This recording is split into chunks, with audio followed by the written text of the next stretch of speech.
kita nak remarketing balik iklan kita kepada orang yang pernah nampak iklan kita, orang yang pernah engage dengan iklan kita, ataupun orang yang pernah masuk ke website kita tapi belum pernah membeli. So itulah kegunaan custom audience. Hai, Assalamualaikum. Sesi Kerusi Healing hari ini. So dalam grup student saya, dia ada tanya mengenai custom audience. So custom audience tu basically kita boleh kumpulkan satu group of manusia yang dah buat specific action dalam kita punya social media. Contoh, kita boleh kumpulkan orang yang pernah tengok video kita.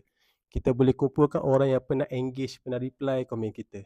Kita boleh kumpulkan orang yang pernah masuk ke website kita. Data tu available mostly untuk iklan di Meta, Facebook ataupun di TikTok. Mostly dua tu lah yang saya pakai. Kita boleh kumpulkan orang tu dan kita boleh gunakan data tu untuk kita buat iklan. Kita tak tahu siapa yang ada dalam grup tu, tapi Facebook dan juga TikTok ni ada cara untuk track yang dia boleh tahu sangat berguna untuk kalau kita nak buat iklan retarget. Maksud dia, kita hantar iklan berkali-kali, iklan retarget, iklan remarketing tu, supaya sampai satu masa dia akan trigger juga untuk beli. So orang panggil itu adalah teknik saka. Maksud dia akan sentiasa ikut sampailah orang tu beli. So itulah function custom audience.